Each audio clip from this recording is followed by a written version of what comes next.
Assalamualaikum warahmatullahi wabarakatuh. Kembali lagi di channel Sakdermo Paguyuban ya. Kali ini kita kedatangan tamu yang segmen sebelumnya beliau sudah membintangi di layar Sakdermo. Asik.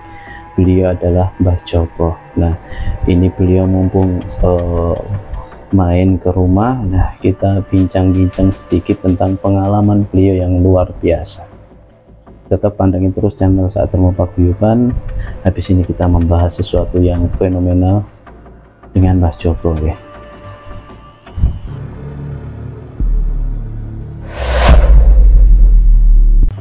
Kembali lagi di channel Sakdermo Paguyuban. Kita coba interogasi Mbah Joko yang dulu beliau konon katanya pernah kejatuhan tangan besar dari atas langit, Mbah. Iya. Nah, itu fenomenanya awal mulanya itu gimana? Pas berapa tahun silam atau gimana? Awal-awalnya fenomena itu keadaan alam itu hujan lebat atau hujannya tuberes. Oke, siap. Dan tuberes orang wong liwat belas. Enaknya aku karo fenomena alam ya, Mak. Jadi jenengan naik motor di kesunyian dan di situ terjadi hujan. Nah, fenomena apa di situ? Di langit itu seperti ada bentuk seperti orang Buddha, pertapa Buddha, yang mungkin kalau aku berpikiran itu adalah Buddha jelek. Itu dalam keadaan sadar, tidak mimpi keadaan ya? Sadar, dalam keadaan naik motor sekitar tahun 97 berarti sekitar berapa puluh tahun? Sekitar 20 tahun yang lalu lah cerita itu. Oh, itu hampir 20 tahun hampir ya? 20 tahun insya Allah. Terus itu fenomenanya di ujung langit, atau bukan di tengah langit tapi di ujung langit yang paling timur itu ada stupa Buddha yang berbentuk seperti ini. Setelah itu buka seperti ini. Itu posisi jenengan itu posisi saya masih naik sepeda motor. Tapi Anda melihat itu? Melihat itu, tapi saya terus jalan terus sampai sepeda motor.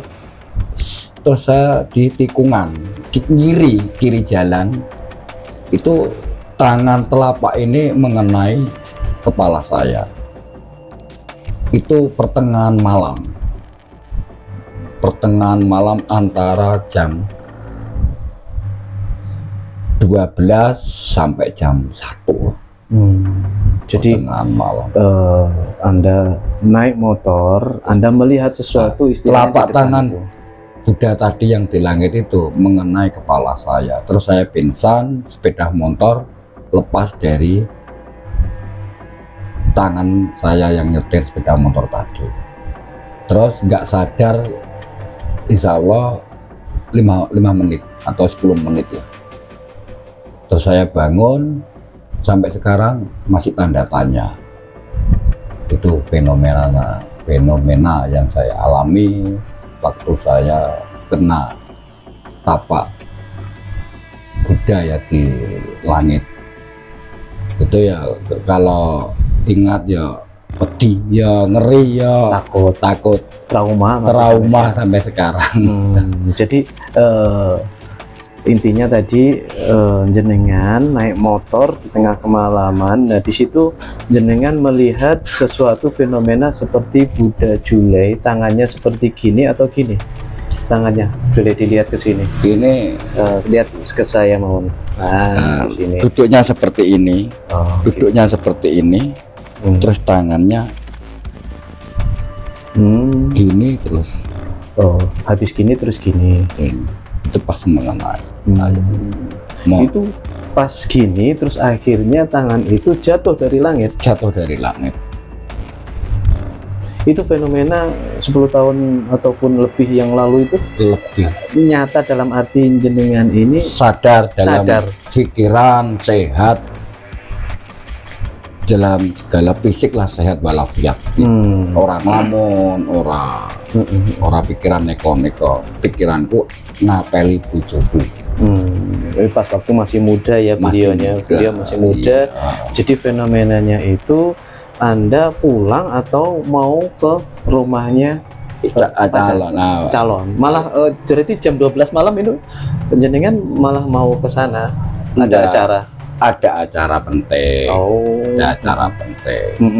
Ya istilahnya menghadiri acara lah, menghadiri acara, tapi belum sampai ke acara, belum sampai fenomena terjadi itu. Belum sampai. Nah itu kan kejadiannya hujan lebat sekali dan hujan deras ya Mbak.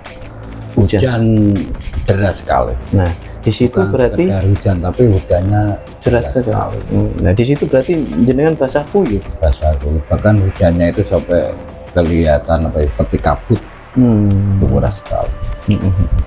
Nah di situ setelah Anda kejatuhan telapak tangan, fenomena yang terjadi dalam durasi itu berarti Anda tidak sadarkan diri. Nggak sadarkan diri, kejatuhan tangan dari langit itu nggak sadarkan diri ada 10 menit atau 5 menit lah. Itu seingatku. Nah terus bahkan sepeda motor yang aku kendarai lepas dari setir. Itu aku jatuh dari sepeda motor. Itu bahkan tempat kejadiannya itu sangat dekat dengan desa saya sendiri. Jadi tempatnya masih ingat ya? Masih ingat, tempatnya masih ingat. Nah di situ apa yang membuat Anda itu sadar antara durasi 5 atau 10 menit itu? Itu waktu sadare air hujan itu mengenai rambut saya terus ke mulut. Nah airnya itu kena rambut, akhirnya mengalir nanggone mulut saya. Kok asin opo ya? Terus sadar seperti itu. Itu waktu sadar. Jadi tidak ada yang menyadarkan, tidak ada yang menolong, tidak ada yang ini ya. Nah itu terus saya itu nggak jadi ke rumah calon istriku, kan belum menikah ya. Belum menikah. Jadi Anda kembali karena Anda basah kuyup ataupun terjadi fenomena itu tadi, Anda kembali ke rumah. Bukan ke istriku tapi ke rumah. Bahkan sampai sekarang bertanya-tanya terus, opo ya fenomena itu, fenomena apa? Dan itu masih tanda tanya sampai sekarang. Apa sebelumnya Anda ini melihat film Buddha Jule atau apa? Enggak ada ya? Itu kerja saya. Kerja. Enggak pernah lihat film-film seperti itu? Enggak. Ataupun itu imajinasi atau gimana?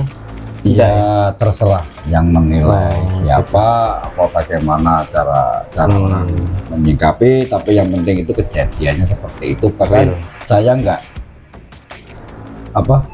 menghayal atau nggak berpikiran sing neko-neko bahwa bareng film.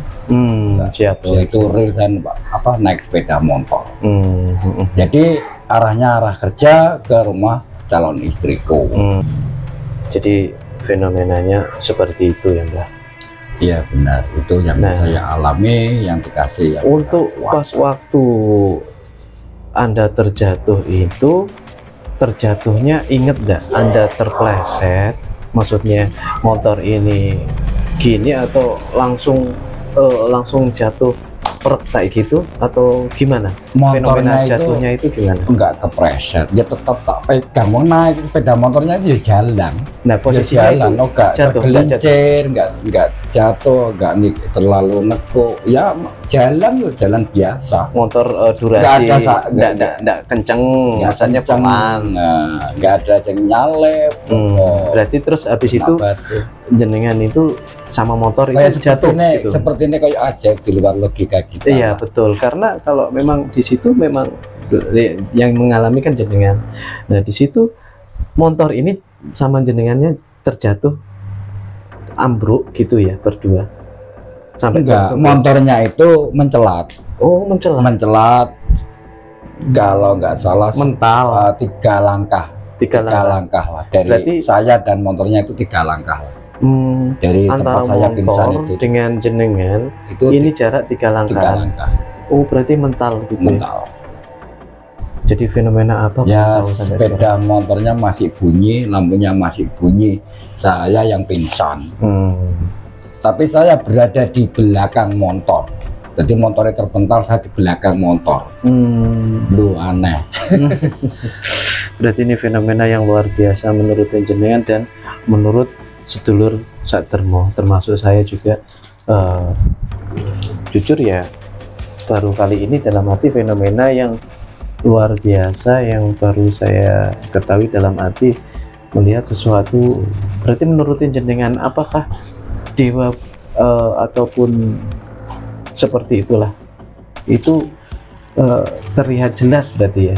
Apa mungkin kalau pemahaman saya itu ya ini rojo apa ya, rojo ketemu nang pikiran kira-kira apa malaikat apa makhluk apa. Yang penting saya itu terpental. Berarti Tapi yang jelas itu ciptaan sing kuwasa, ciptaan Gusti Allah. betul, antara malaikat ataupun apapun Atau itu utusan Allah siapalah saya nggak tahu. Tapi siap. saya nggak detail masalah itu. Yang penting saya terpental ya sudah, saya apa tak eling-eling kejadian apa sapa sing ngamplang ke langit ya mana Nah, kan. itu fenomenanya apa yang ada di pikiran jenengan, meninggal ataupun masih hidup atau gimana, itu ada ndak? Waktu saya kejatuhan tangan, pikiran ini berselip, iya wah aku matiku kok ngene, kok matiku kok nang pinggir rembong, terus ketabok tangan. Itu pikirannya unek-unek, nggak ada pikiran yang lain-lain, nggak ada. Jadi sempat tidak sadar punya pemikiran seperti itu ya? Punya pemikiran seperti itu. Jadi wes calonnya jujur seperti itu, saya berbicara seperti itu. Di siapa yang enek. Nah, setelah kejadian itu, apa yang jenengan dapat hikmah ataupun yang jenengan petik dari kejadian itu menurut jenengan? Sampai sekarang saya nggak memahami soal itu, cuma siapa telapak yang ada di langit itu siapa. Ya saya itu orang nggak tahu, ya bertanya-tanya. Kok nek ditekokno wong dikira halusinasi, malah repot. Oke, betul. Sampai sekarang ya biar Allah yang tahu lah. Nah, hikmah dari kejadian itu maksudnya, biasanya kalau orang habis kejadian berarti saya harus A, B, C, D seperti itu. Setelah hikmah kejadian itu ataupun apa yang Anda ambil dari kejadian itu? Saya harus mendekatkan diri pada yang kuasa, banyak berbuat baik dan merubah tentang pola sikap, watak dan pola pikir dan pokoknya ya berbuat yang baik-baik aja lah. Siap. Jadi fenomena yang luar biasa untuk hari ini dari seorang Mbah Joko ya, mungkin 1001 ataupun jarang ya. Jadi fenomena seperti itu kalau menurut saya sih sangat-sangat fenomenal. Jadi mungkin kita ngambil hikmahnya ya di sini, ngambil hikmahnya ataupun ngambil sisi baiknya. Jadi salah satunya poin terakhir yang jenengan utarakan tadi, yaitu menambah suatu ibadah ataupun mendekatkan diri marang Gusti, kepada Allah, kepada Tuhan, dan selalu berbuat baik, merubah sikap dari keras kepala menjadi lembek ataupun penyabar. Nah, salah satunya seperti itu ataupun gimana. Jadi intinya merubah dari hari ke hari menjadi lebih baik. Nah itu jadi mungkin kita akhiri dulu sampai di sini, dan fenomena ini mungkin kita nanti tanyakan ataupun kita lihat kamus dulu gitu. Jadi seru, dan mungkin season selanjutnya kita tanya-tanya lebih karena fenomena beliau itu luar biasa banyak sekali guys. Jadi mungkin kita cukupi sudah hari ini. Jangan lupa like, comment, dan subscribe, dan share juga. Apabila saya mewakili saya dengan Mbah Joko, apabila ada kesalahan ataupun perilaku kami mengucapkan mohon maaf yang sebesar-besarnya. Tetap pantengin terus channel Sak Dermo Paguyuban, jangan pernah berhenti untuk jadi orang baik, dan wassalamualaikum warahmatullahi wabarakatuh.